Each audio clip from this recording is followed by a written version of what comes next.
We don't want you. Why can't you get that? My bad.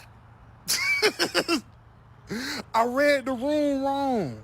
Let me make me a little video. You see what I'm saying? And I made a video and they was like, you ugly. Go back in the crib. We in the house. We ain't with you.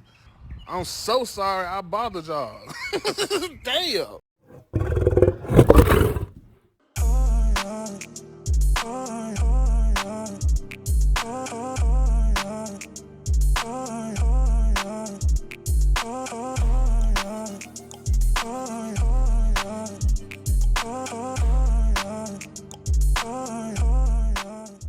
All right, y'all, before we get started, a little bit of house cleaning. For those who've been rocking with me from day one, I appreciate the support. For those who may be new here, coming in or out of the door, for me, don't forget to like, comment, subscribe, get it cracking in the comments. Every bit of your engagement helps promote me into the YouTube algorithm. I thank you for the great and kind support. Now, before we get started, this is a little compilation I put together. I do this from time to time. These are some of my favorite misandrists that I run across on TikTok, and I just wanted to bring it here to my YouTube platform to show you the kind of things that go on other platforms on social media with misandrists. Believe me, it doesn't change. It's the same. So without any further ado, man, you know how we do over here. Drop the video. Let's go. Men view women's suffering as their success. Is this true? Well, men want us to be their servants. We say we don't want to be your servants. We're human beings and we want to do things that we want to do, and they take offense to that. Almost like, we want to fight or something. We don't want to be your servants. Men think it is their job to go ahead and put us back into bondage and in that kitchen to make him a meal. Why? Why, men, do you feel it is your job to put a woman in her place? Her place? You truly believe you are above a woman. In what way? They always go to physical strength. We're stronger than you are, therefore we're better. And then you'd be like, yeah, are you stronger than a gorilla? And they're like, well, no, a gorilla's stronger, so then a gorilla's better than you then, right? Ladies, get gorillas. She was all over the place with her misandry. I don't even know where to start with this, but I'll make it short and sweet. She said men want women to be their servants. Women want to do what they want to do. And men only say that they're better than women because of physical strength. How asinine. How daft. How obtuse. Ma'am, what men are you running across? The men that you may run across in your life may say that to you, but most men are not misogynists. You seem to be peddling misandry quite well, however, but most men are not misogynistic like this, especially modern day men. Men, I think, like most people, want reciprocity. They want you to be invested and put in just as much in the relationship as they do. However, women like yourself on social media who delve in and out of the realms of misandry seem to think that a fair deal that benefits both men and women is somehow akin to slavery. You gotta be kidding me, girl. Get your ass on somewhere and grow the hell up. Let's go to the next one. Dear Jizzle Man, no woman on this planet has ever said that a man can't have outrageous dating standards because y'all have always had outrageous dating standards. Y'all automatically feel like you have the rights to our bodies. And if we say no, what do you try to do? You try to take it anyways, right? And if you don't try to take it, you do take it. You know what that's called? That is called S-A and grape minus the G. Are so mad that y'all are being cut off from the rights to our bodies that you had to create a whole movement called Drizzle and Passport Bros. Y'all are the main reason why women have to walk around with weapons. It's disturbing. And guess what? We're not mad about the Drizzle movement. We're not mad about the Passport Bro movement. We want you to leave the country. Better yet, gals, if an American dude who calls himself a passport bro comes up to you in the country of which you live, make sure you have a weapon on you as well, because these men, they are vicious. How do you get outrageous standards conflated with criminality? So Her take is that men have always had outrageous standards because their outrageous standard apparently is unfettered access to women's bodies. And that's her sad diatribe to somehow link men saying women have outrageous standards to the fact that men somehow she's mangled and mixed up standards with criminality when it comes to men. It's funny how you did that. How do you get there? How do you say men outrageous standards is SA and RP3ing and women's outrageous standards are just above board? So anytime men have standard, it solely has to do with access to women's body. It doesn't have to do with character, values, morals, or systems of belief. It's just unfettered access to women's bodies, huh? And if men don't have that, then they're somehow, wanting to leave the country and become passport bros because they can't have unfettered access to women's bodies. Where do y'all come from? What I mean, do anyone that loves y'all ever take your phone away and say, "Don't post that, baby. This looks bad." And not to mention the fact, I would somebody tell her about that wig she has on. Girl, that wig is not doing anything to help your to help your stance here. Because the crazy eyes in the wig is not helping. Anyhow, man, I don't know, man. Let's move past this nonsense. Let's go to the next one. Some men will never admit to the world that they love Jezebels, they love crazy women, they love mean women, they love women with true high standards and boundaries. They love women that just simply don't give a fuck. Let me stop right here. Let me say this with sincerity. There have been times in my life where I went out and I ran across people and I immediately knew that something wasn't right about that person just from the way they looked. And that's the vibe I get from her before she even speaks. There isn't something right with the elevator in her building. There's something wrong with the dough she's meeting to go in the oven. Just by looks alone, something is not right here.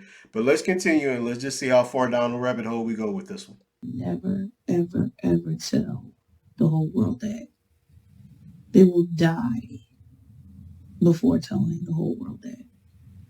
But there are some men that will say it. But most of these men will keep that to themselves, or they will talk about that with their friends.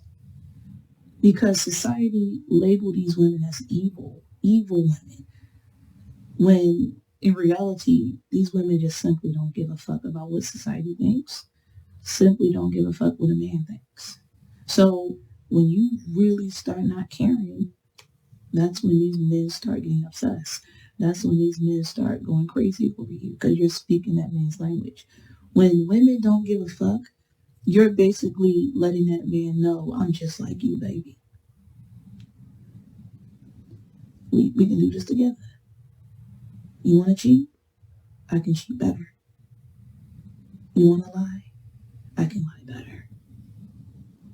Women can do anything better than a man. Us women. Let me stop right there before we go to this next one. So, in her mind, women can do anything better than men can do when it's degeneracy. Like, notice she never said anything positive. Her whole rant was about evil. Society looking at women as being evil because they can play the same degenerate game that men can do. Ma'am, I don't care if you're a man, woman, monkey, dog, whatever you are. If you're doing degeneracy, if you're doing things that are malicious and have ill intent towards people, it doesn't matter what gender you are. It simply matters that you're a bad person. And ma'am, you're just trying to excuse the fact that you're a bad person.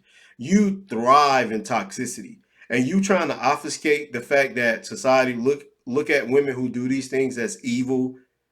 It's just sad. It's a horrible attempt at gaslighting people into accepting poor behavior. Girl, get your ass out of here somewhere. Let's go. Let's see what this lady talking about right here. And I think that I was like this at one point in time too. We equate our value to how many men want to sleep with us, how many men are in our DMs, and how many proposals we got. Not marriages, proposals. But here's the thing.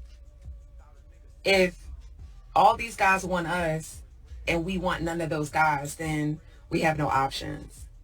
And I think that's like a hard pill for us to swallow. Like, we don't want to admit that, but we know deep down inside, like, we go to our message requests or our DMs or our text messages, and it's just full of guys that want to sleep with us or, talk about our bodies. We realize, like, damn, we ain't got no options. Because really, you only consider the guys options that you actually want. Am I right or am I right? She's absolutely right. Pretty much, women control access to relations, and men control access to the actual relationship. I should say, women control access to sex, men control access to relationships. And sure, you might have plenty of men that want to have intimate relationships with you, but not real relationships with you. So you're only as good as the options you have that of the men that want to actually be in a relationship with you. Understand that. You only have options in regards to the men who are actually serious with intent on putting you in a relationship, not just a sexual relationship. So most women do not have the options of relationships because men control that aspect. Women have the options of who they allow to lay up with them, but not relationships. And this sister was absolutely right. She's spitting facts. I agree. Let's go to the next one. We don't want you. Why can't you get that? My bad. I read the room wrong. I had seen one girl get on here and she was like, where are the black men that still believe in love? Where are the black men that still want to marry a black woman? Where are the black men that don't got kids but want kids? And I said, damn, we don't got a lot of representation of that. And I am a black man that want to marry a black woman and start a family with a black woman. So I said, let me make me a little video. You see what I'm saying? And I made a video and they was like, fuck you, you ugly. Go back in the crib. We in the house. We ain't fucking with you. We got our degrees. We hate y'all. Boo, black men, boo, man. And I'm like, whoa. My bad. I ain't know it was gonna be like that, y'all. My bad, bro. My bad. I'm out the way. I'm good. I'm so sorry I bothered y'all. Damn. I'm not laughing at this brother because I think what they did to him was kind of foul. This is just one of those examples of, hey man, if you don't look a certain way, if you don't have that aesthetic that these women are looking for, especially these misanders online, these toxic women online, they don't want to hear shit you got to say. I'm sorry. That's just how it is. You have to look a certain way, you have to be of a certain stature, and you have to pander to their narratives of men ain't being ish for them to even consider you someone they would actually listen to. And I don't care how good you are in the real world, how that translates to family and your community. These women don't give a damn. I'm sorry, bro. You don't look like how they want you to look to receive a message. And even if you did look the way they want it, that's no guarantee that they're going to listen to anything you have to say. These women are vicious online. And if you don't look a certain way, it doesn't matter what your message is, how good you say you are, or what angle you try to pander to, they ain't buying it. And that's just how it is. Sorry you had to experience that, man. I feel kind of bad for this brother, but hey, lesson learned. Can't pander. You got to know your audience. Let's go to the next one. This is the last one. So I've been seeing this stuff going around social media where 1 minute ladies want to be independent, do their own thing, and then the next they want a man to take care of them. So my question is, women, as a collective, what do we really want? We keep saying we fighting for equality, which I don't know why. We already have equality. There's no reason to fight for something we already have because the women before us already did that. So we fought for equality, and we were saying we were so oppressed and we couldn't work and the man wouldn't let us do anything. Now we're able to work, and now a man saying, hey, you work now, you should contribute to the household. Now it's, why do I have to contribute? Another thing that's annoying, why is, as black people, we're always comparing ourselves to other races? Stop acting like black men are the only ones asking for a woman to help out in the household. That is not the case. How many times you seen other race of women helping out in the household or helping out outside of the household? So we have to choose. Either we want to work and be independent and help out, or we want to be oppressed and sit at home and cook and clean. All right, absolutely right. Bravo, bravo. 70% of Americans have dual income, household incomes, I should say. That means both the man and the woman are working.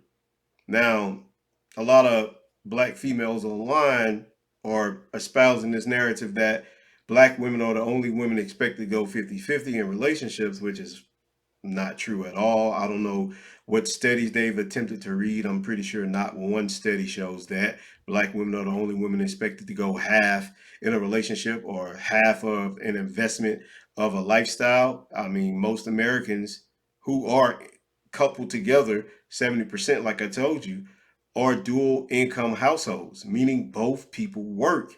And with the economy the way it is right now, I mean, two people are needed to survive, to keep your head just above water. And these foolish, toxic women online are trying to sell you a bill of goods to keep you lonely, miserable, and vulnerable to the most degenerate people of society that will come along and prey on you and take all the little bit of beans you have left. This is all this stuff is ever is, just entertainment at the expense of the most vulnerable. Man, make sure y'all pay attention to who you receive messages from. That's all I got, man. Don't forget to like, comment, subscribe, get it cracking in the comments. I will catch y'all on the next one. Two fingers. Peace. We out. Like Jesus.